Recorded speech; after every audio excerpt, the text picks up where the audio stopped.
الحمد لله وكفى وسلام على عباده الذين اصطفى خصوصا على سيد الرسل وخاتم الأنبياء وعلى آله وأصحابه الأتقياء أما بعد فأعوذ بالله من الشيطان الرجيم بسم الله الرحمن الرحيم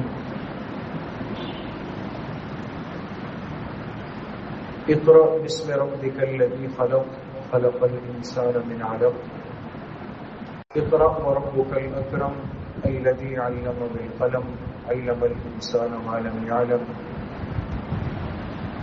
وقال رسول الله صلى الله عليه وسلم تبرك بالقرآن فإنه كلام الله وخرج منه صدق الله وصدق رسوله النبي الكريم اللهم صل على سيدنا ومولانا محمد وعلى آل سيدنا ومولانا محمد وبارك وسلم. سب سے پہلے تو آپ تمام احباب کو مبارکباد کہ اللہ تعالیٰ نے آپ سب کو اس مختصر اور محدود زندگی میں پھر ایک ایسا موقع اور دن نصیب کیا کہ جس میں آپ نے اللہ پاک کے کلام کو تراویح جیسی عبادت میں مکمل طور پہ سن لیا. گویا کہ نامہ اعمال کے اندر اس بات کا اضافہ ہوا کہ اس بندے نے اتنے سالوں کے بعد ایک اور سال کی تراویح بھی مکمل کر لی. اب کسی کے نامہ اعمال میں 10 سال کی تراویح ہے، کسی کی 20 ہے، کسی کی 30 ہے. کوئی ایسے خوش نصیب بھی ہوں گے کہ جن کی 50 یا 50 سے اوپر. مومن کی زندگی کا اصل تعارف تو دوستوں اس کے نامہ اعمال سے ہونا ہے. نسب نامہ دنیا کے لیے مطلوب ہے. یہ جو ہم اپنا نسب ذکر کرتے ہیں اور اپنا خاندانی سلسلہ بیان کرتے ہیں، اس کو یاد کرتے ہیں، اس کو محفوظ رکھتے ہیں، یہ دنیا کے لیے تو ضروری ہو سکتا ہے اور دنیا کے لیے کارآمد ہو سکتا ہے، لیکن آخرت میں نہیں. آخرت میں نسب کامیابی کی بنیاد نہیں ہے. ورنہ تو نوح علیہ السلام کا بیٹا ہے، نسب میں ولدیت کے خانے میں پیغمبر کا نام ہے، لیکن ٹھکانہ جہنم. اور ابراہیم علیہ السلام کی ولدیت کے خانے میں آزر کا نام ہے جو مشرک ہے، لیکن بیٹے اللہ کے خلیل.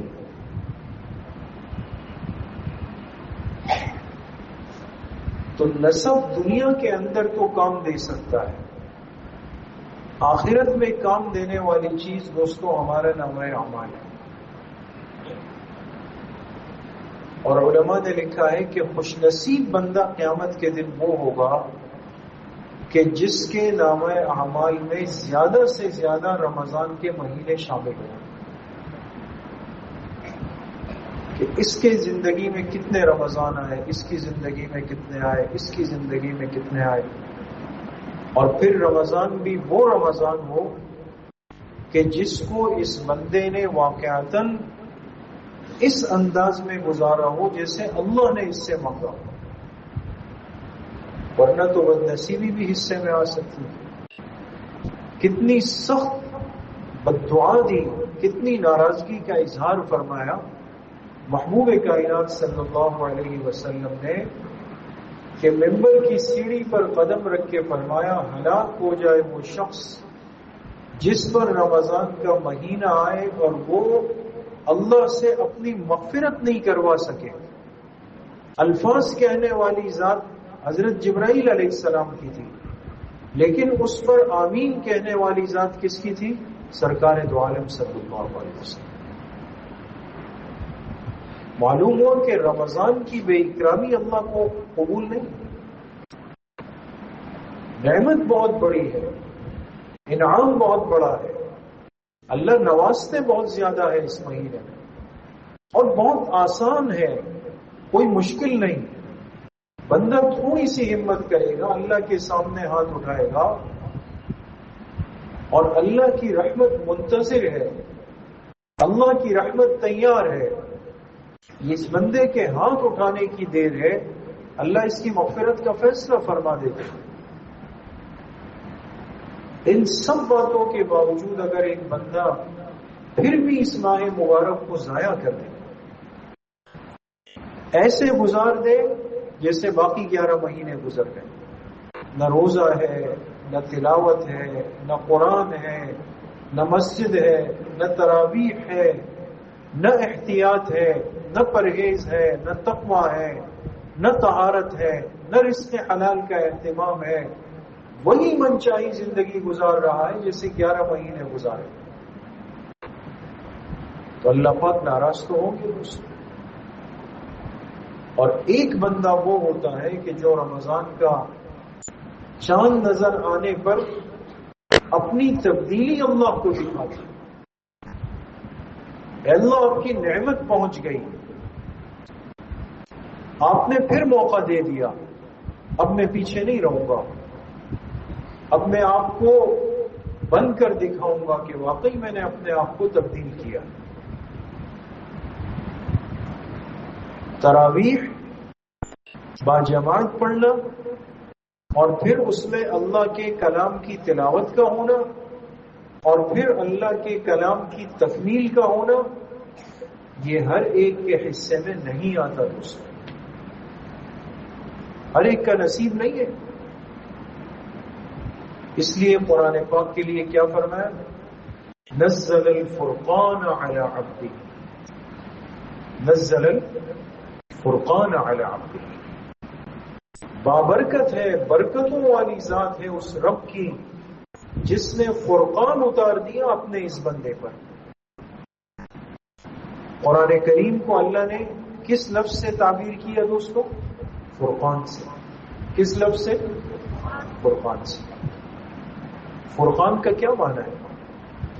فرقان کہتے ہیں الفارق بین الحق والباطل، وہ چیز جو حق اور باطل کے درمیان فرق کر کے دکھا دے.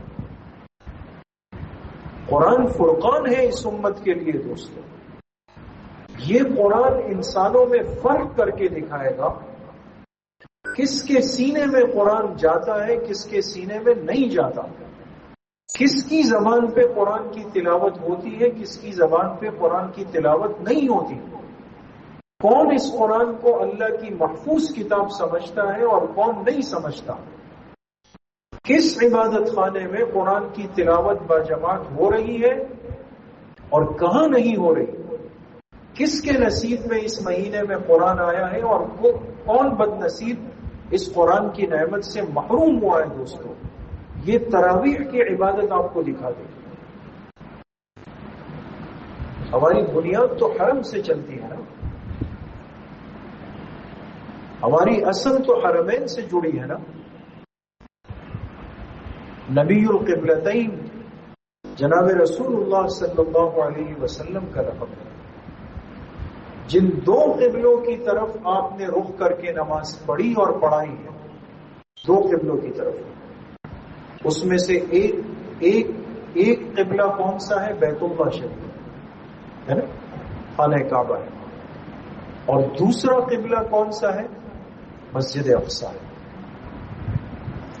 یہ دونوں اس امت کے قبلے ہیں، لیکن مسجد اقصی کا قبلہ ہونا صرف امت کے لیے 17 مہینے رہا، پھر منسوخ ہو.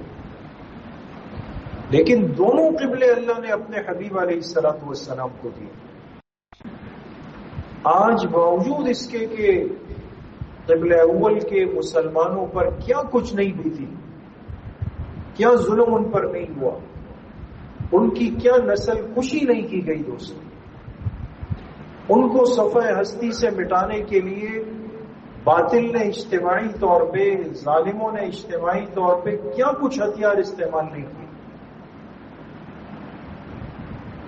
لیکن جیسے وہاں کے ہمارے مسلمان بھائیوں کو موقع ملا، رمضان کا چاند نظر آیا، جتنے مسلمان مسجد اقصی کے اطراف میں موجود تھے وہ سب تراویح کے لیے قبلہ اول میں جمع ہوئے، اور مسجد حرام اور مسجد نبوی شریف کی تراویح تو آپ ابھی گھر جائیں اور لائیو چیک کریں تو حرمین کے ائمہ اپنی خوبصورت آواز میں قرآن کی تلاوت کر رہے ہیں، تراویح میں کر رہے ہیں۔ تراویح کی عبادت مسلمان کے حصے میں آئی ہے، محروم کے حصے میں نہیں آتی دوستوں، اس لیے اس کو چھوٹی عبادت نہ لیں۔ خوش نصیب ہے وہ لوگ جو اس مبارک نماز میں قرآن کی تکمیل کریں۔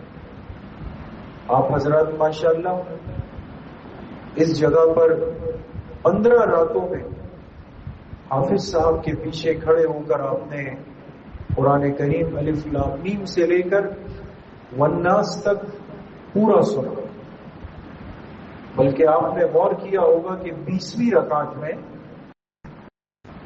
آج کی 20ویں رکعت میں سورہ فاتحہ کے بعد کیا پڑھا گیا؟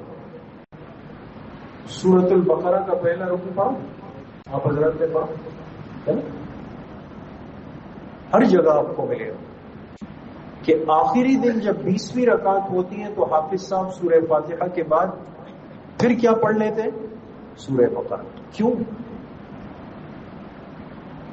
یہ سمجھانے کے لیے کہ اللہ کا کلام مکمل ہوتا ہے، لیکن وہ ہماری زندگی میں ایسا دن نہیں آ سکتا کہ وہ ختم ہو جائے جس کے بعد تلاوت نہیں ہو، پھر شروع ہو گئی۔ یہ ہماری زندگی میں ایسا دن نہیں ہے دوستوں جو قرآن کی تلاوت کے بغیر۔ اس لیے اس تکمیل قرآن کی مجلس میں اللہ سے وعدہ کر کے ہم اٹھیں کہ ہماری زندگی میں ایسی دن ایسی رات نہ آئے ہماری موت تک کہ جس میں ہم نے قرآن کی تلاوت کے لیے حصہ نہیں رکھا۔ یہ خوش نصیب بندوں کو نصیب ہوتا ہے۔ اس لیے میرے عزیزوں دوستوں بزرگوں تھوڑا سا اپنا وقت فارغ کریں، تھوڑا سا وقت ضرور نکالیں۔ مصروفیت کی نفی نہیں، ہم بہت مصروف ہو گئے، اتنے مصروف ہو گئے کہ مشین والی زندگی بنا دی ہم نے۔ میں نے اس دن خلاصے میں عرض کیا کہ ہم اس مقام پہ آ گئے ہیں جیسے مشین کا بٹن دبتا ہے مشین چلنا شروع ہو جاتی ہے، بٹن دب گیا مشین بند ہو گئی، من وعن اس طرح چل۔ صبح بٹن دبتا ہے، بس ہم بائک گاڑی میں کسی چیز پہ بیٹھ کے سیدھا اپنے کام پہ چلے جاتے ہیں، رات کو آفس میں بٹن دبتا ہے سیدھا واپس اپنے گھر آ جاتے ہیں، بستر پہ آ جاتے ہیں۔ مشینی زندگی میں تو پھر رہ جاتا ہے دن کون سا؟ اتوار کا، تو اس دن تو مشین نہیں چلتی، اس دن پھر فیملی والی مشین چلتی۔ تو اتوار کو کیا کریں گے؟ تو وہ تو فیملی کا دن ہے۔ کبھی ہمارے ہاں اتوار کو کوئی مجلس ہوتی ہے، کوئی بزرگ آتے ہیں، کوئی بیان ہوتا ہے نا، تو ہم بعض ساتھیوں سے کہتے ہیں کل آپ لازمی تشریف لائیں، کل کہتے ہیں حضرت کل تو اتوار ہے، وہ تو فیملی کا دن۔ 6 دن باس کے ہو گئے اور 1 دن بگ باس تو 7 کے 7 دن تو چلے گئے، پتہ فراغت کب ملے گی دوستوں؟ اس قرآن کے لیے عرض کر رہا ہوں، اس قرآن کے لیے ہماری زندگی میں فراغت کب آئے گی؟ وقت تو نکالنا پڑے گا۔ قرآن کی تلاوت کے بغیر کوئی دن نہیں گزارے۔ بعض ایسے خوش نصیب ہوتے ہیں دوستوں کہ جو روزانہ کئی پارے تلاوت کرتے ہیں۔ رمضان سے 1 دن قبل ہم اپنے حفظ کے استاد صاحب کی خدمت میں حاضر ہوئے،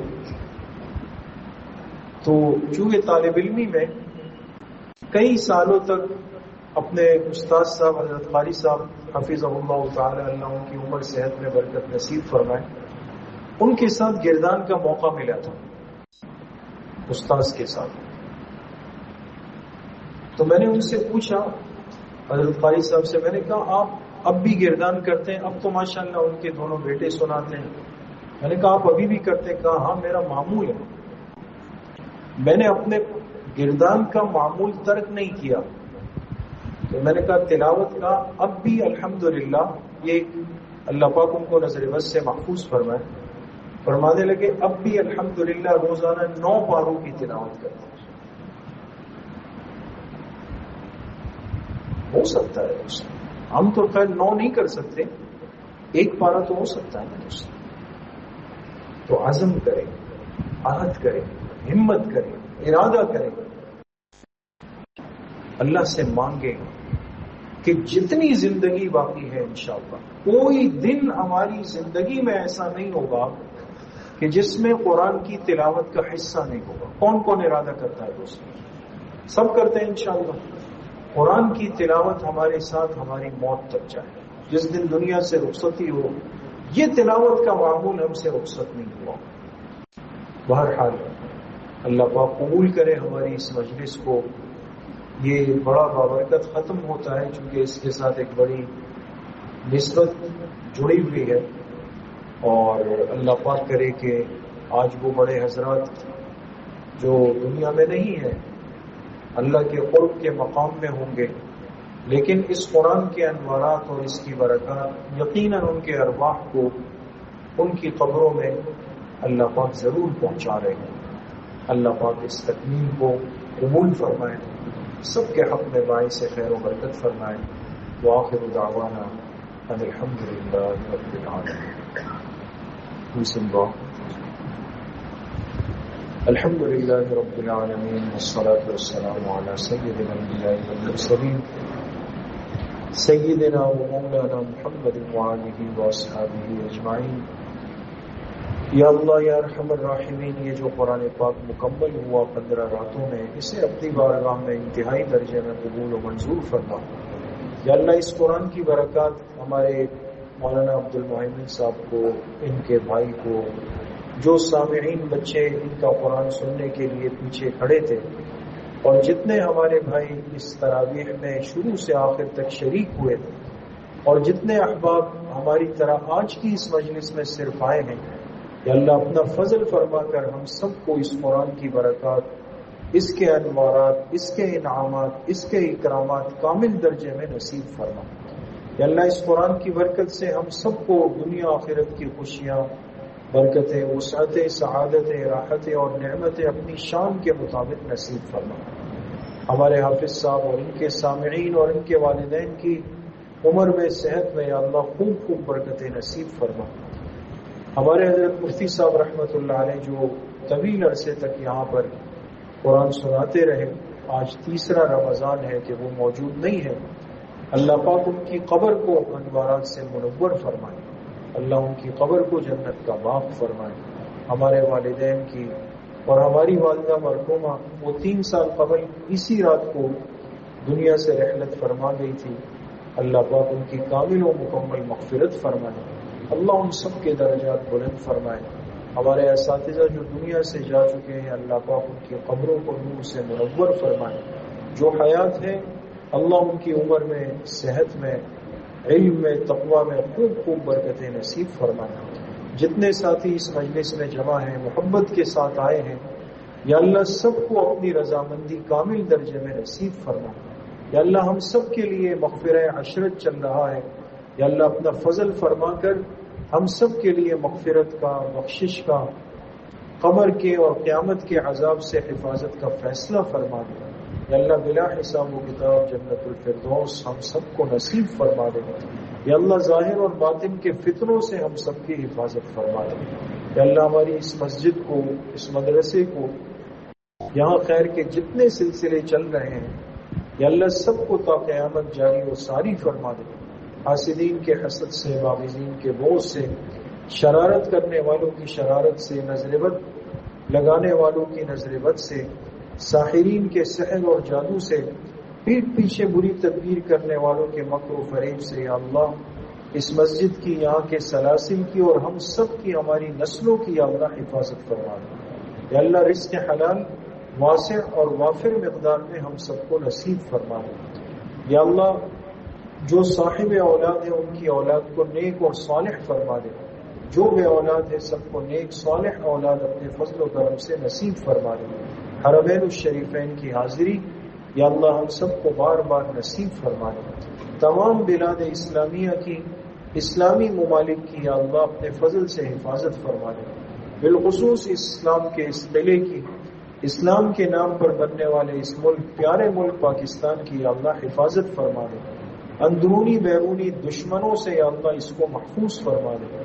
یا اللہ جو اس ملک کی سالمیت کو توڑنا چاہتے ہیں جس طریقے اور جس عنوان سے، یا اللہ آپ ان سے واقف ہیں، ایسے بدبختوں کو یا اللہ چن چن کے ہلاک فرما دے۔ یا اللہ اسلام کے اس قلعے کو تا قیامت قائم اور دائم فرما دے۔ یا اللہ جتنے بیمار گھروں میں ہیں، اسپتالوں میں ہیں، اس مجلس میں جتنے احباب نمازی بیمار ہیں، سب کو شفائے کامل عاجل مستمر نصیب فرما دے۔